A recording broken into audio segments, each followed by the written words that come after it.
day you come and talk about my company. It's very valuable.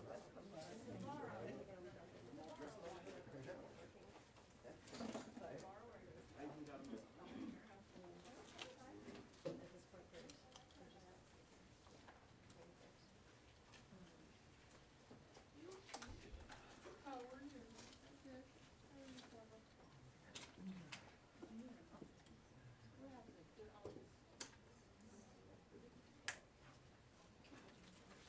Good. Good, this is number two, the email.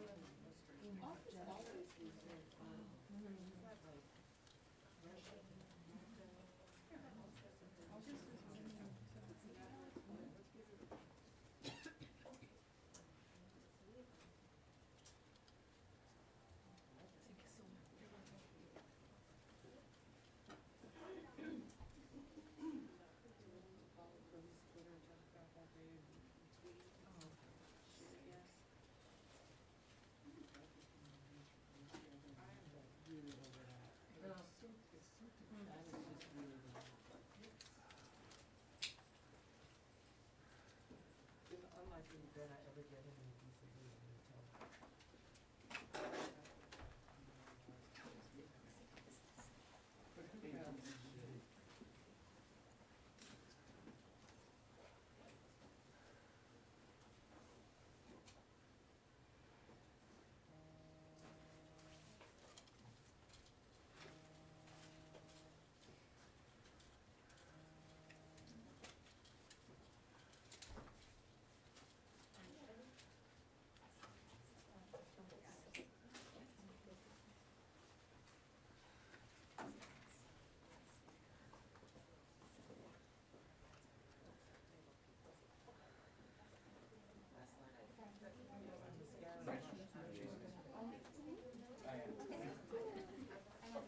Okay, I'm from sorry.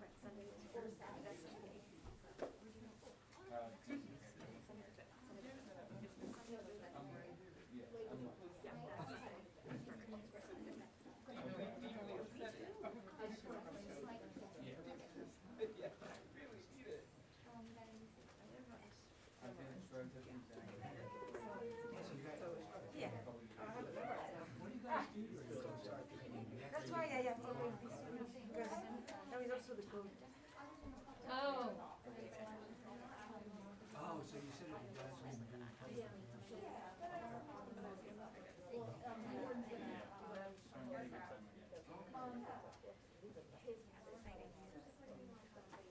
so you have a variety. Variety is always.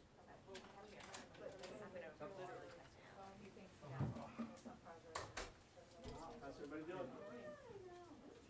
He'll be just a couple minutes late. Just get a shift phone calls.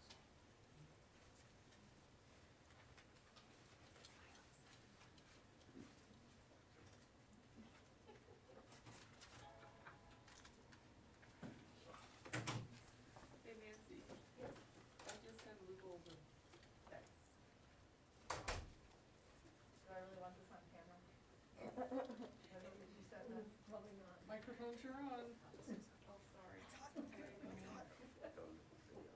Just sitting over there, retweeting what today. Oh, okay, yeah. I'll go up there. No, I never really did over at the Pentagon. Right, sorry. It's anonymous. Sorry. But whoever did do it was. That's all I'm gonna say about that. Did that person leave and go somewhere else? Did that person leave their job and go somewhere else? Maybe he really needs to start it back up. Whoever did it, you mean? Whoever did it, I want to think about starting it How back is it up. I say that mine's alive and then I get burned for it? Novice, sorry. Novice, right? The sheer joy I've given myself with this one test is really untold.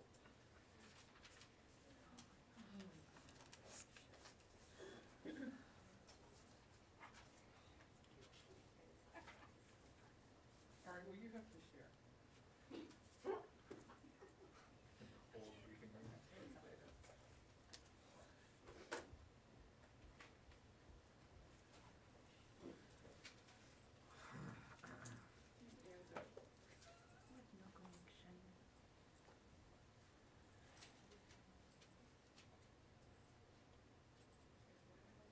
You should know by now. Okay.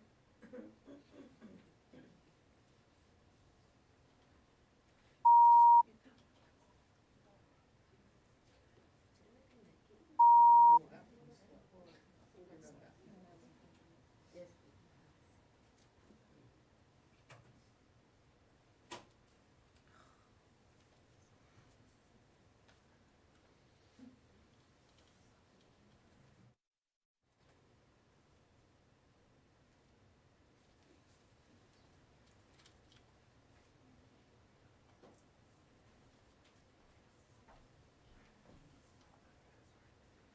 I have it. Oh, you're good, okay. I Yes. just saved it. Thank you. Connection. Thank you. I have it. I save it.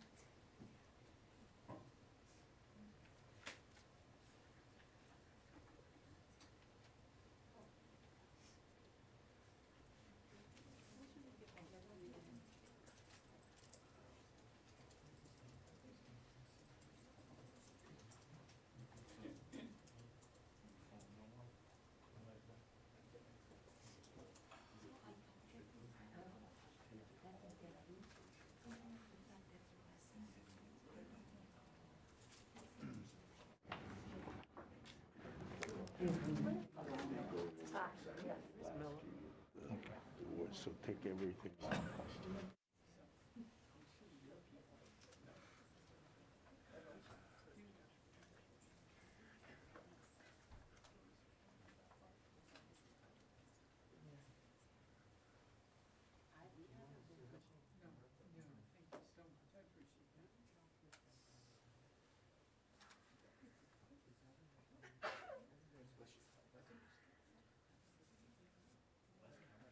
I appreciate that. Yes. That's why I didn't come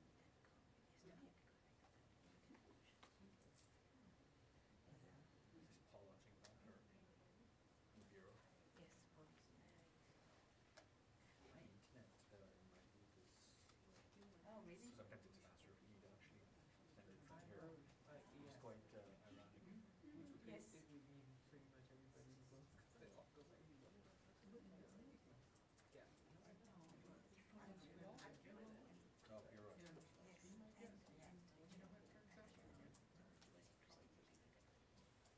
Oh, bureau. Yes. Oh, until. Of course. I mean, I think you're set.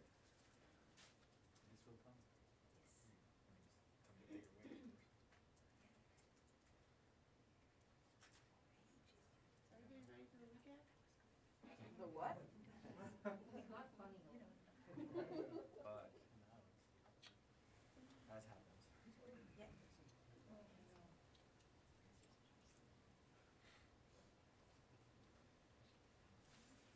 Someone didn't ask 5 questions. Hmm? Someone didn't ask 5 questions. Hey. You. As per your Facebook post.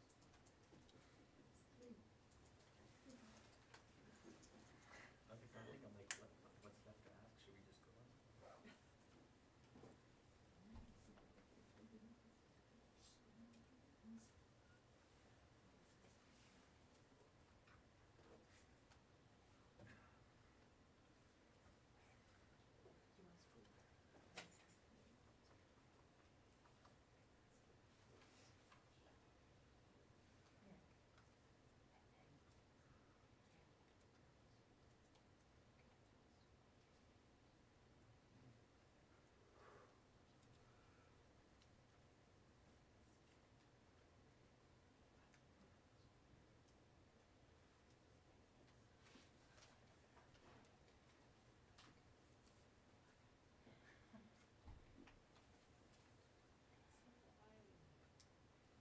Well, what would you like to talk about, Helene?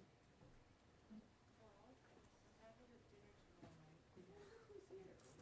Who's here?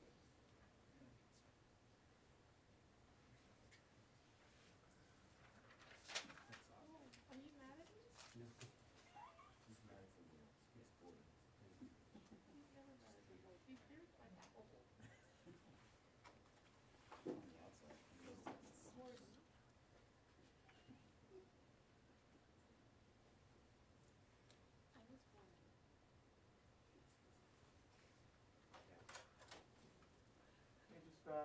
he'll be out in just 1 second. Thank you very much. They All will. your social media presence today.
So if I take the figs on my fig tree before they turn purple, does that mean they won't ripen on my kitchen counter?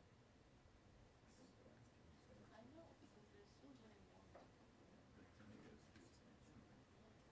That's what I thought. Yes, no, that's why I picked them a little bit earlier, because my squirrels have an attitude.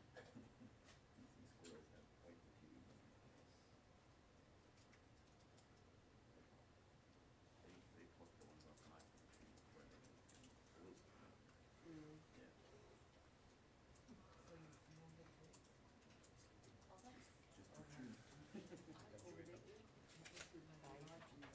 Thinking about my, no, my story and my big brother. And then, have you seen? Squirrels usually is. I sent her.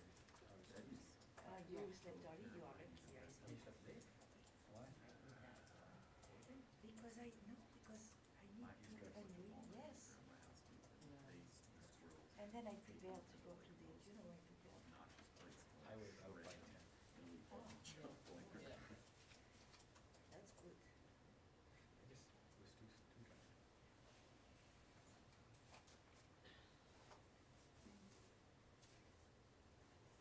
It is exhausting. That's why I lost my story, because I should have thought, you know. No, at least because I couldn't say it. Copy Yeah. and paste. In a Word In document. another one. Yeah, Because I knew there was something wrong, but I didn't think that. It's exhausting. I was exhausted. When I left. Yes, it was not too long. Today apparently is also very good. Oh, to the kitchen. Power move for? Power move. You reject the, you reject the Nazi. No, I don't know what she said this evening. She was helping him out. Yes, the truck. Gracie Connor.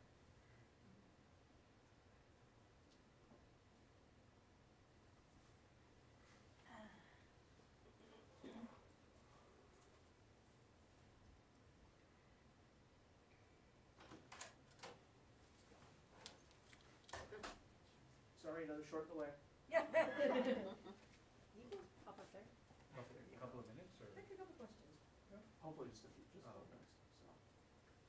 Were you Lita? No. That was kind of mean, but just saying.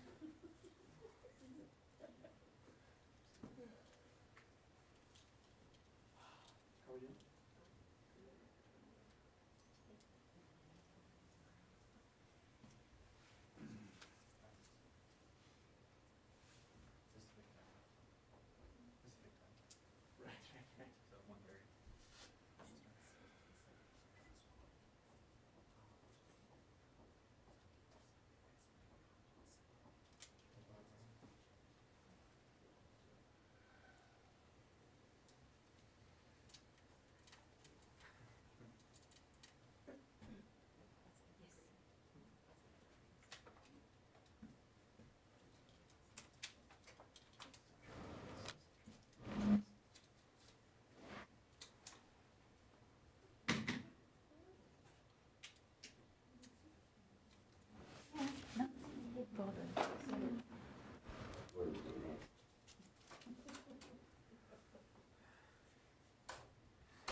Never opened up or something. Oh, I would go. No, Just- see? yeah. Just never opened. Yeah. Think it's something. I think so.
Good morning. Thanks for being here. Each day that we've been able to provide you updates, we're glad that we're able to do that. And as from previous days, I'll, no exception, give you an operational update, then turn it back over to Mr. Kirby. Don't have a lot of additional detail to offer you about the attack yesterday at the Abbey Gate, but I can confirm for you that we do not believe that there was a second explosion at or near the Barron Hotel, that it was one suicide bomber. We're not sure how that report was provided incorrectly, but we do know it's not any surprise that in the confusion of very dynamic events like this can cause information sometimes to be misreported or garbled. We felt it was important to correct the record with you all here. You've now seen that we've updated our casualty list to include a 13th service member killed in action. Our thoughts and prayers continue to go out to the families and to the teammates that we have lost. This is a devastating time for these Gold Star families, a title no one wants to hold, but we absolutely hold in the utmost respect. I can also report that 2 flights landed at Ramstein today carrying our wounded personnel from the attack. These personnel have been transferred to Landstuhl Regional Medical Center and are receiving care. In Kabul, commanders on the ground continue to assess the risk and the dynamic situation there as they have been since the beginning. Force protection remains paramount with the continued threat. We've continued the evacuation mission yesterday, as you saw, as you reported last night, and I'll give you an update of how things have gone in the last 24 hours. Yesterday, 35 U.S. military aircraft, 29 C-17s and 6 C-130s departed with approximately 8,500 personnel. Combined with 54 coalition aircraft departures, an additional 4,000 personnel left Kabul for various intermediate staging bases. 89 flights total yesterday out of Kabul, totaling approximately 12,500 evacuees now safely out of Afghanistan in a 24-hour period. In the past 24 hours, more than 300 American citizens were evacuated from Afghanistan, bringing our updated total to approximately 5,100.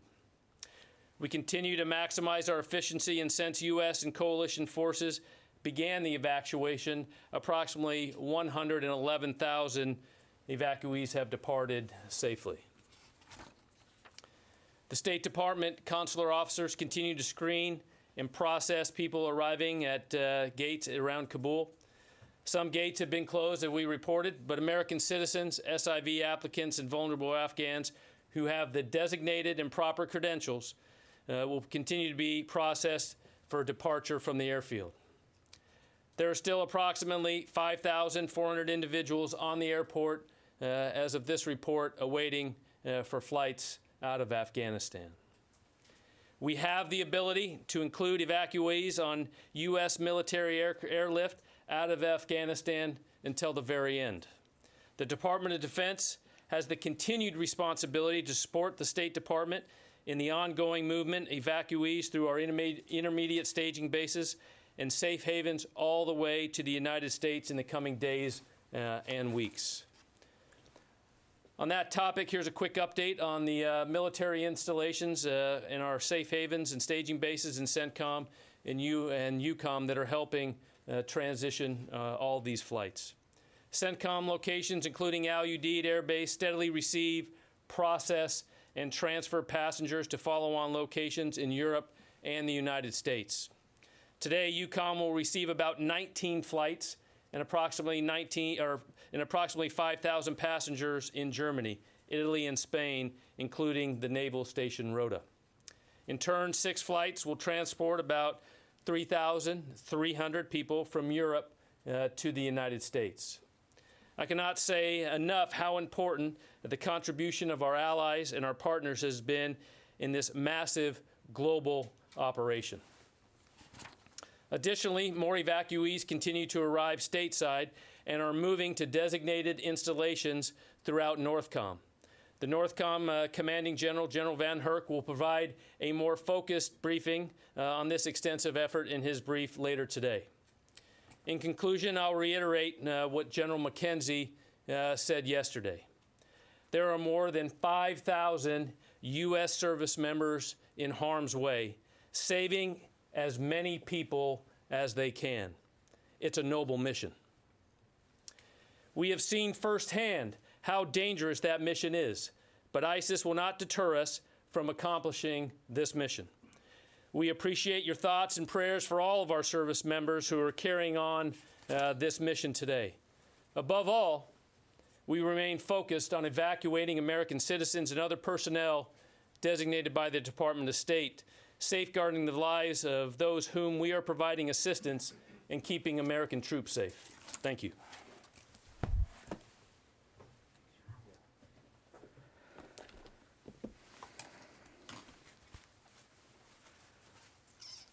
Okay, I just have one other thing to add, and it's a good segue from what the General ended with. Today, the Department of Defense can announce that it has authorized Marine Corps Base Quantico, Virginia, Fort Pickett, Virginia, and Holloman Air Force Base, New Mexico, to provide additional support to the U.S. mission to evacuate Afghan special immigrant visa applicants, their families, and other at-risk individuals. These installations join Fort Lee, Fort McCoy, Fort Bliss, and Joint Base McGuire-Dix in providing this support. The Defense Department will continue to support the State Department in providing temporary housing, sustainment, and support inside the United States for a capacity of up to 50,000 Afghan special immigrant visa applicants, their families, and other at-risk individuals. U.S. Northern Command will coordinate the details of all this with the State Department, the Department of Homeland Security, and of course the Department of Health and Human Services as necessary. And it'll be provided under presidential drawdown authority to the maximum extent possible, with additional support being provided on a reimbursable basis. And as General Taylor let you know, we have General Van Herk, the commander of U.S. Northern Command, coming into the briefing room with you later this afternoon, and he'll be able to provide a lot more context on that. With that, we'll take questions. Lita. This is probably for the general. The president has said he wants to vow basically to get back at ISIS. How difficult will it be for the U.S. military to do that type of operation, considering the lower number of troops and the difficulty in getting intelligence on the ground? And then, I don't know if this is you or John, can you just talk about the number of people that we'll see getting processed over the next several days? Is that number going to gradually go down? Do you have out the number of people you think you're going to, or what's your ballpark estimate? Yeah. All right. On the first question on our capabilities and abilities to protect ourselves or to also to conduct the strikes, as you said. As I've said all along, we have resources with the CENTCOM commander and with the commanders on the ground and the capabilities to allow us to execute any type of those operations as those are required to do. So, Lita, again, we're still planning on ending this mission at the end of the month. And as I said the other day, as we get closer, and we are getting closer, you're going to see us begin to make those muscle movements to pull out our troops and some of our equipment as appropriate with any retrograde. What we want to do is preserve as much capability for as long as we can, both in terms of the security footprint, but also in terms of the ability, as the general alluded in his opening statement, to moving out evacuees. Lives are still the priority, and the lives of our troops, and of course the lives of evacuees, and trying to continue to get as many out as possible. So there will be a balance over the next few days as we continue to process through that transition, as we continue to, as what we call retrograde. And I can't give you a specific number on any given day, but I think you'll see us adjust as necessary to make sure that we're achieving that proper balance. But we will be able to fly out evacuees right up until the last moment. That's going to be the goal. And if I may, you didn't ask this, but I want to take the opportunity to convey to all of you that, as we did before, when we began a retrograde, a withdrawal back in April, we were very judicious about the detail that we were putting out. And I just want to level set with all of you that you're going to see us become more judicious now going forward as we get closer to the end of the month about what information we're giving you in terms of how many troops on the ground. I would not expect us to be giving that number out in going forward, and what the capabilities are and where they are and what they're doing. We're going to be very, very mindful of the operational security element of this, and I think yesterday is a stark, grim reminder of why that's important going forward. I know that's not what you asked, but I wanted to take an opportunity to get that out there. Jen.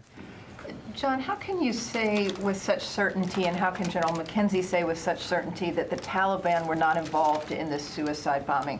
I understand that you're reliant on them for protection around the airport, but are you ruling out them being involved because you're so dependent on the Taliban right now? Actually, I didn't hear General McKenzie put it that way, Jen. In fact, I think in one of the questions he got, and I think it was Idris's, he said, Idris asked, was there a failure? And the general said, of course, there was a failure somewhere, obviously. And he even alluded to the fact that it could have been at a Taliban checkpoint. So we've not been certain about that at all. There'll be an investigation. We'll try to learn as much as we can about what happened. And I really don't want to get ahead of that process. And in terms of ISIS-K, how many ISIS-K prisoners were left at Bagram and are believed to have been released from the prison there? And why weren't they removed before the U.S. pulled out to some place like Gitmo? Well, I don't know the exact number. Clearly, it's in the thousands when you consider both prisons, because both of them were taken over by the Taliban and emptied. But I couldn't give you a precise figure. And as for emptying out, remember, we were turning things over to Afghan National Security Forces. That was part of the retrograde process, was to turn over these responsibilities. And so they did have responsibility for those prisons and the bases at which those prisons were located. And of course, as the Taliban advanced, we didn't see the level of resistance by the Afghans to hold some territory, some bases, and unfortunately, those were bases that the Afghans didn't hold. But all of those responsibilities were turned over in accordance with the retrograde plan back from April. Idris. I think this is more for the general. Yesterday, General McKenzie talked about wanting to talk to the Taliban about pushing the perimeter back as one of the sort of ways to avoid another incident. Has that happened? And I know you can't say by how much, but has it significantly been pushed back? And what are you seeing in terms of flow to Abbey Gate? Is it less people being allowed in? Is it still a rush of people, which could lead to a similar incident? What are you seeing today at the gate? So what I can report as my discussion with the commanders there on the ground is that multiple activities have taken place to increase the force protection, specifically in communication with the Taliban of how they are executing their checkpoint operations and communication when there. So I would say there's been multiple. I don't want to go into the details of the exact of what the communication, but I know that has happened. And what we have seen today is a little lessening of what we would say total capacity at people in and around gates. Yes, Nazira. Thank you, June. As June said, ISIS since yesterday, people were worried about everything about the Taliban. They were psychologically under a lot of situations. Some of my family get targeted and tortured by the Taliban. But since yesterday that ISIS created, Afghan people are more worried. And do you think that it's another civil war will start in Afghanistan? That's why most of Afghan people question. And everybody now wants to leave the country because now it's double. Before was only Taliban. Now ISIS also show up one more time, their activity. Do you think that's another civil war? Before I try to answer that question, I do want to take the opportunity on behalf of the Department of Defense to also make sure that we express our condolences for the Afghan people who suffered in yesterday's attack. We know that there were a number of killed and wounded Afghan civilians at the airport, and that there are families that are dealing with the same devastating, terrible news that now Gold Star families here in the department are dealing with. So again, on behalf of the Secretary, we offer our condolences and thoughts and prayers. I wish I had a crystal ball. I wish we could know for sure what's going to happen in Afghanistan. We don't. We obviously don't want to see the country torn asunder through civil war. But that's why whatever the future of Afghanistan is from a governance perspective, we're going to stay engaged with the international community to make sure that Afghanistan's leaders are held to proper account for the way they are governing, and that Afghanistan's neighbors also try to play a constructive, productive role in whatever the future of Afghanistan is going to be. Though we will not have a military presence there, the United States government will still want to see what we can do in the international community to make sure that that Afghans can have the best of all possible outcomes for their future. But I think it would be foolish for us to try to be too predictive about what's going to happen right now. You will not change the policy again to be involved again in Afghanistan? The Commander-in-Chief has made a very clear decision that it is time to end America's involvement on the ground in the war in Afghanistan, and we're going to execute that decision as we should. David. John, for the record, would you clear up the confusion over the service affiliation of the dead? I mean, it sounds like we have a total number of 13, but the breakdown within the 13 is a little unclear. The Marine statement said at this time 10. Yeah. So can you tell us what it is, and then I have a question for the general. Actually, I'm not able to break it down specifically right now, David, and I want to defer to the services to speak to their specific number of casualties. As you can imagine, they are having to have difficult conversations with a number of families, and we here at the department don't want to get ahead of that process. So I think on that one I would just defer to the services. And General, you didn't answer the question about whether the Taliban have met General McKenzie's request to push the perimeter further out away from the airport. And he also said that he was going to ask them to close some specific roads. Have they done? Sorry if I didn't add that level of specificity, but I know those, just exactly what General McKenzie had said, had been passed to his commanders to have those discussions with the Taliban to take not only those specific measures as he mentioned there and you mentioned, but other activities that will increase the security and the facilitation of those getting through. So, Do you know if that happened? The discussions? No. No, I cannot report at this point what actions the Taliban have taken in the last, but I know that those discussions are happening and that have happened. Okay, I gotta get to the phones a little bit here. Laura Seligman, Politico.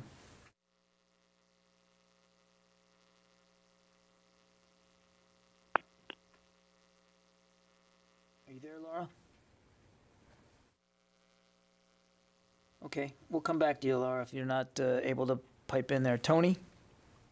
Hi, John. Can you hear me? Sir.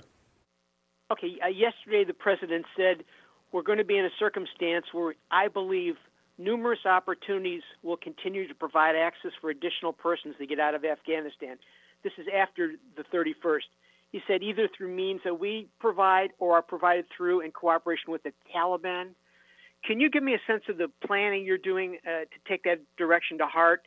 And what are the military implications of the president's desire for still removing people after the 31st? Will there be continued talks with the Taliban, staging a force in the region to get more people out, et cetera? Yeah, Tony, I think my colleague at the White House and at the State Department have addressed this question before. I mean, the interagency, the U.S. government will pursue a variety of ways to help any Americans who want to get out after our military presence at the airport has ended, to be able to help them get out. And it's while Afghanistan is a unique case, it's not completely separated from the larger effort that the United States government pursues all over the world. When we know that Americans are at special risk, we do what we can to get them out, and that doesn't necessarily involve the United States military. So I'm not going to. I certainly wouldn't speculate one way or another about what's going to happen after this particular mission ends. But I would not envision a significant military role in that effort going forward. Barb. Okay. Going back to what David was asking, if the U.S. military knew that there were improvements to be made, such as closing roads and pushing the perimeter back further, why wasn't this discussion engaged in before before the attack? Why wasn't the point pressed? Why weren't these improvements asked for by the Taliban? Because you're saying, General McKenzie was very clear, he's asking for this now. Barb, I would tell you, from the very get-go, even before we had a specific threat assessment, force protection was of paramount importance to General McKenzie, certainly to the Secretary, and I don't want to speak for the chairman, but I think I can for General Milley as well in this regard. I can tell you that from the very beginning, force protection was always at the front of everybody's mind. And force protection, as you well know, particularly in a dynamic environment, is something that changes all the time. And so as we got more information, we made adjustments to force protection measures to try to do the best we could at what we thought were the specific threats we were facing. And you heard the general talk yesterday about even Overwatch in the air. I mean, there was a lot of effort being done, which included, as the general said, daily communication with the Taliban about the nature of the threat and sharing with them the appropriate, relevant information about what we knew. Now clearly, all of that effort, and there was a lot of effort, clearly fell short in some way, because this attack was able to be perpetrated, and we did suffer, as well as our Afghan friends suffered casualties. We're going to do the forensics on this, Barb, and clearly try to figure out what went wrong, because clearly something went wrong. But it would be irresponsible if we didn't act immediately to just to double down and make sure that we were being as anticipatory as possible, because we still believe there are credible threats. In fact, I'd say specific credible threats, and we want to make sure we're prepared for those. And I don't think, and I'm sure you can understand that just by virtue of the fact that that we may be taking other steps doesn't mean that they would have necessarily been the proper steps for what we saw yesterday. We have additional information, and so what I would tell you is what you're seeing us act on, to the degree we can talk about it, is based on information that we have, and I think I'd leave it at that. When you say you have additional information, can you tell us, do you mean you have developed additional information since the attack? Do you still believe something is potentially imminent? I thought General McKenzie covered it very well with you yesterday. We certainly are prepared and would expect future attempts, absolutely. But I won't get into the specifics of what those are and why we're doing what we're doing. Do you have additional intelligence since the attack? We again, without talking to intelligence, we're monitoring these threats very, very specifically, virtually in real time. And I think you can understand I wouldn't get in more detail than that. Tara. Two questions for General Taylor. In the wake of the attacks, have the U.S. commanders on the ground had improved communications with Taliban commanders, not only in improving security, but potentially in getting SIV applicants or Afghans through the gates? And secondly, in the wake of the attacks, since ISIS is also a problem for the Taliban, is there potential there to coordinate to actually target ISIS? So when we say improve communication, I would answer that with, we are continuing, communication. So improve, I would say every day that is improving because we have more repetitions. We're able to continue to have open lines of communication. So the specificity of what is being passed back and forth tactically to allow for a better security environment, I would say, is improving because those repetitions are happening, and the understanding of the Taliban of what needs to take place is being reinforced. And so I think yes. And then your second question of passing on specifics like, what are we looking for here? What is the threat that we need you to look for? Yes, that is absolutely being passed from the commanders on the ground to those Taliban commanders to ensure, as Mr. Kirby said, things like yesterday, we understand what to look for. We understand what the threat is to try to prevent it. Specifically to target ISIS, though?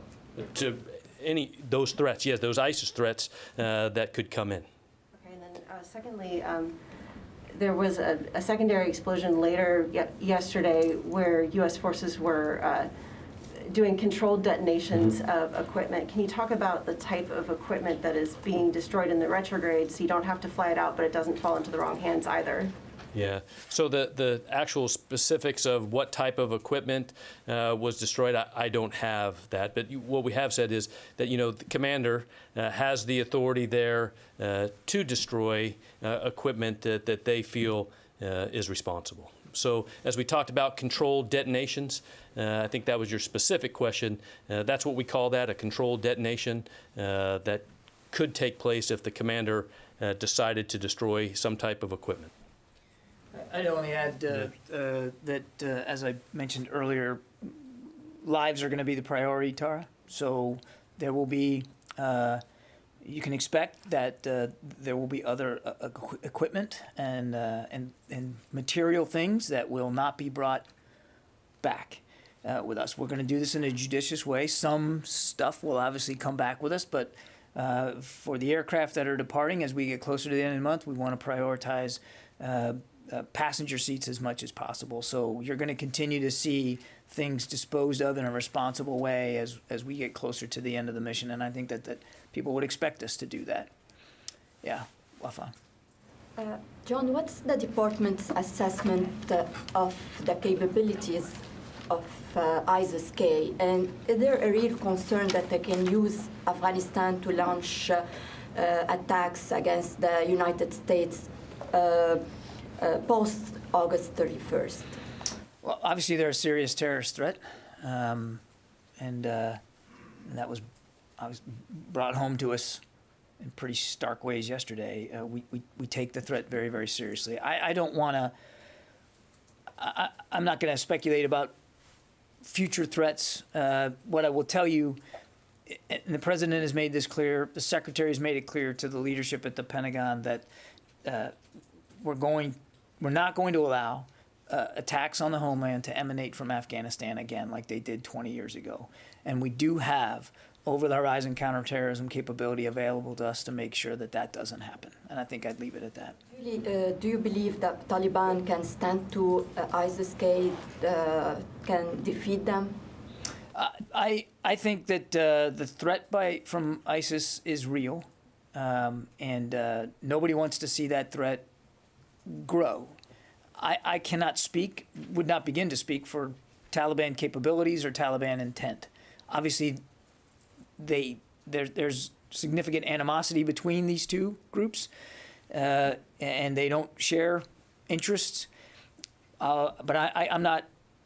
It would be foolish for me to try to predict the degree to which what operations the Taliban may conduct against ISIS-K. All I can tell you is the direction that this department has is to not allow attacks on the homeland to emanate from Afghanistan again, and we are committed to that, as well as counterterrorism operations elsewhere around the world, because the threat has metastasized outside Afghanistan to other places where we also have to maintain a focus and a degree of over-the-horizon counterterrorism capability. Let me go back over here, in the back there. Thanks, Sean. Two questions. First, can you speak to any rescue ops that have happened since the attack? I don't think there's been any. You mean by rotary? Yeah. No, nothing additional. And then the second question, which is probably more for the general. Over the last 5 days, we've seen anywhere from 89 to 94 flights leave Kabul, but we've seen somewhere between 12.5 and 21.6. Can you explain why the number of evacuations fluctuates so much, but the number of flights has remained relatively steady? Yeah, so I think what you have seen is I'll just break those in two bins. First, as you look at the U.S. flights, have stayed pretty steady, right, in those numbers. You know, as other countries are coming in, they are evacuating certain numbers, you know, of where they are in their capability or requirement. So I think that is where you've seen some of the differences in the outward flow. And I think, I mean, you really have to go back to, as my number today, 110,000 total. So, you know, as we started, you know, just under almost, you know, just a few weeks ago at 0 all the way up to 110,000, we would see some of those numbers start to come down. Let me go back to the phone. Sam Legrone. Hey, John. As part of the exit, is it the U.S. Intention to leave a functioning airport with like radars at work, computers at work? I mean, what's the obligation for what y'all leave behind? Thanks. The airport is functioning, Sam, and we're going to need it to continue to function right up until the very end. So, I mean, I think the general assumption is that as we depart, I mean, we're going to need to depart from a functional, completely operational airport. That's our assumption going forward. That'll be operational right up until we're gone. And as you probably heard Secretary Blinken say the other day, that we're working with the international community. There are several nations that want to contribute to the effort to keep it operational and that are willing to work with the Taliban to that end. Certainly, I'd let them speak to that effort. Gordon. Any Taliban operations against ISIS aside, any future things, whatever, do you have any assessment of what ISIS fighters at the prisons that they may have taken action against or killed, other than some of the ones that we know about? I do not know. Is that something that's knowable, like that you guys have sought to find out and can't find out? I don't know if that's knowable, Gordon. I mean, I'm happy to take that question, but I don't want to raise expectations here on our level of the granularity of intelligence we may have gotten from these prison releases. I don't want to overpromise here. I'm happy to ask that question, but I can't promise you a good answer. And Ira? Thank you, John. The 50,000 SIV capacity that you referenced earlier, can we expect those folks to be processed at the same in the same 4 states that previously reported, or will it be a capacity beyond, I think it's New Jersey, Virginia, Texas, and Wisconsin? No, I think I added some extra facilities here today one's in New Mexico, Holloman Air Force Base, and then 2 in Virginia, Quantico and Fort Pickett. And the Secretary's been clear that if we need more, because the demand's there, that we'll work with the states and we'll work with the services to identify potential future U.S. military installations, but those are the ones that we are operating from now. Just a quick follow-up. Currently, it's a 14-step process to get an SIV application validated. Given the security challenges yesterday, is there going to be a change in where those are processed? Are folks being processed overseas and then brought to U.S. bases for, final relocation? I honestly can't answer that question, Ira. That's really what for the State Department. They run the SIV process. It's not a Department of Defense equity. Janie? Thank you, John. May I ask the General, please? Thank you. Sorry, next time I will bring more for you. Well, President Biden said that also let me take care of this.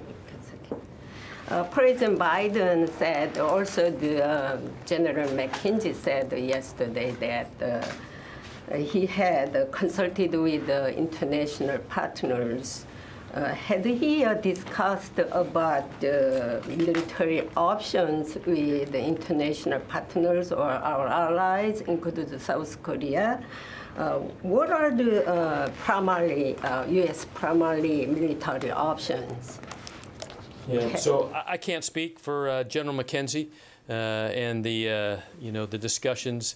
Other than what he said yesterday is, continuing to coordinate with all of our, allies and partners that are helping us with this right now is extremely important.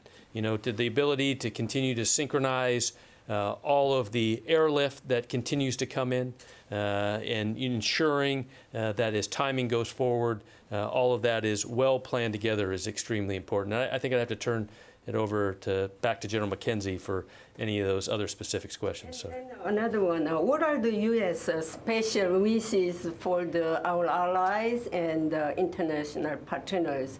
Do you have any wishes from them? I'm sorry, wishes. Wishes. From the operational side, I think our wish is, just like I said earlier, is continue that the support and the work together as we continue this mission forward is extremely important. Thank you.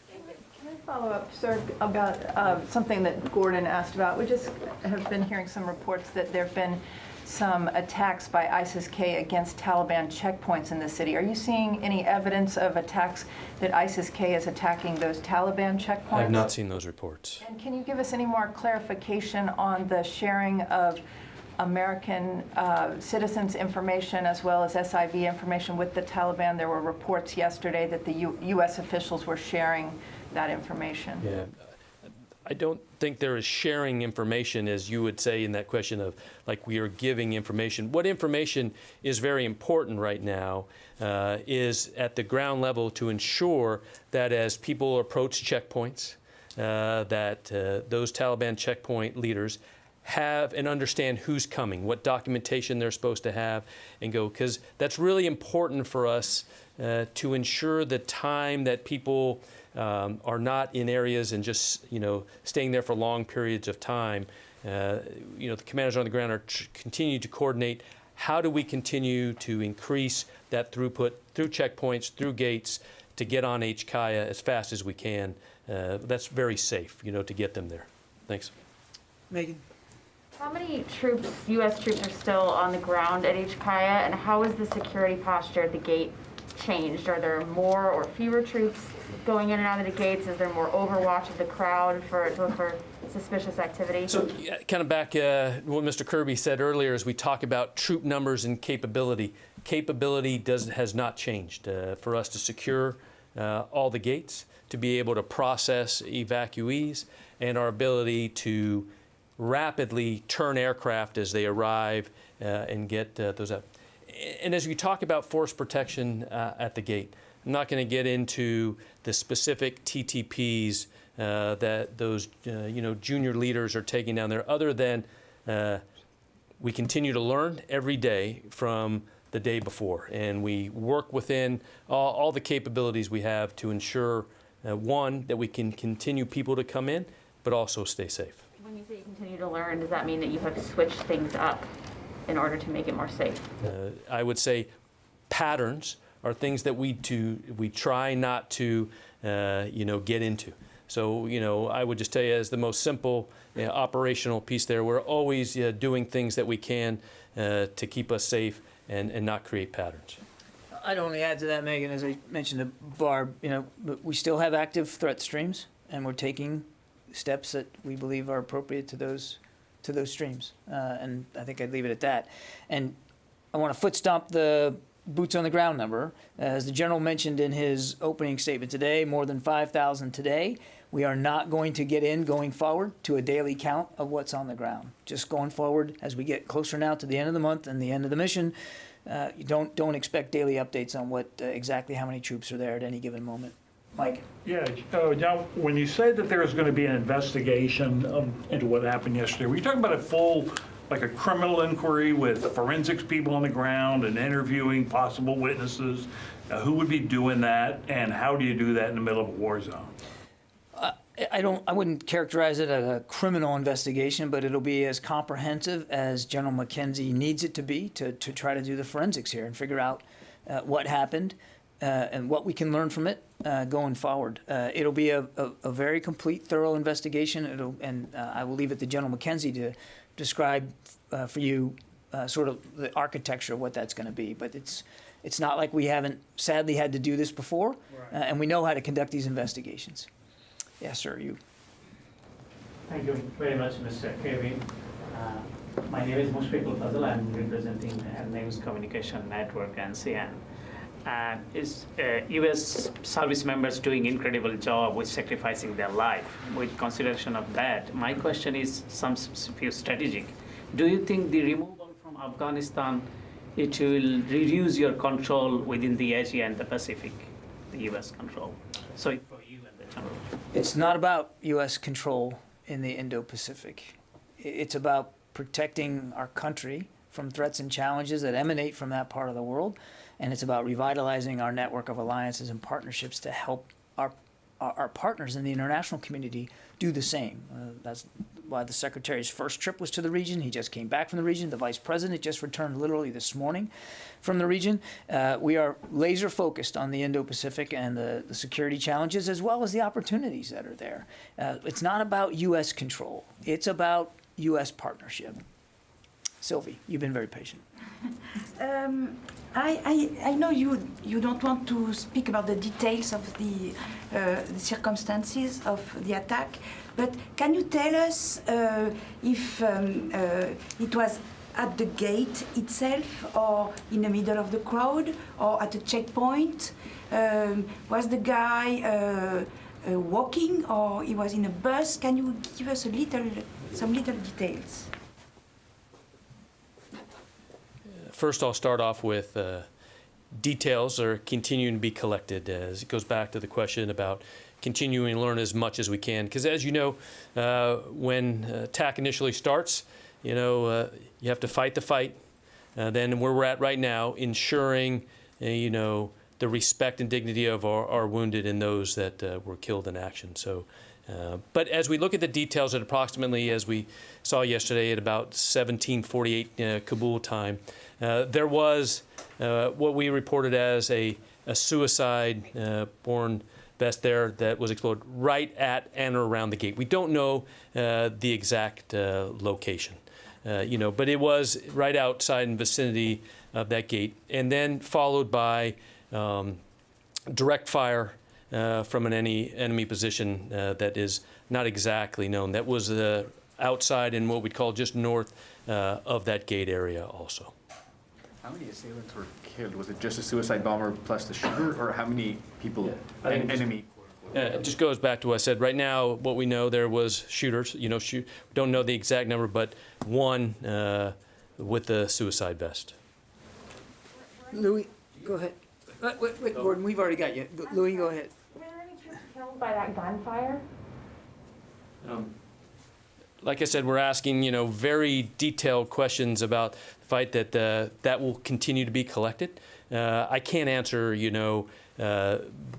numbers of that's just, I would say, that could come out, but just knowing the facts, the incredible, devastation that happened there, I think we should just leave it there. Could I just...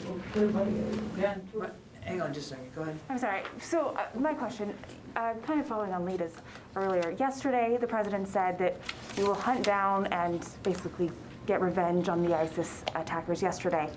Can you just explain to the American public who might be wondering, hey, we had 25 troops on the ground, what will that look like if we go into a situation where we're going to go and hunt down these ISIS people? Yeah, I think, as we look at currently, I think I've answered that question of, we have, options there right now that we can, ensure the commander has the ability to take action as, those opportunities present themselves. But I'm not going to go into, and try to think about the, how a decision General McKenzie would make in future operations.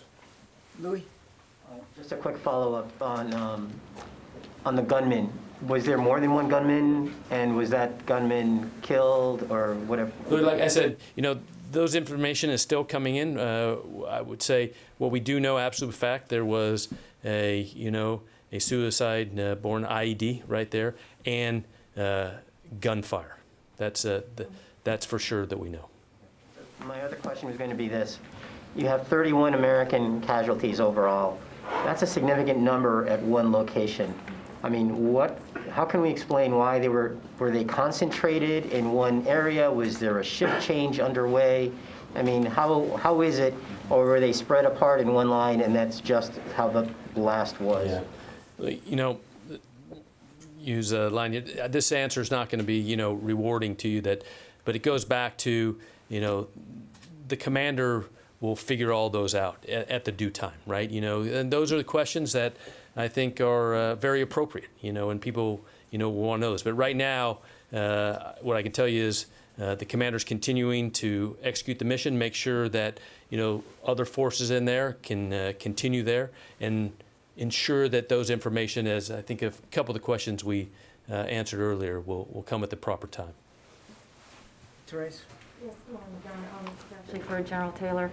I know it's been said numerous times that the focus of the mission is to get evacuees and Americans out as quickly as possible. But for those that were injured during the attack yesterday and taken to the local hospital, has there been any talks about setting up security for those individuals? I'm hearing reports on the ground that there are concerns that ISIS may attack that hospital. So are there any talks to possibly help keep those Afghan civilians, safe from a potential attack? And then once they are well enough to travel, how will they get to the U.S. as well? You're talking about Afghans that were injured in the attack. First of all, what I can report is that there were some Afghans there that were part of that were treated by, U.S. and other forces immediately there.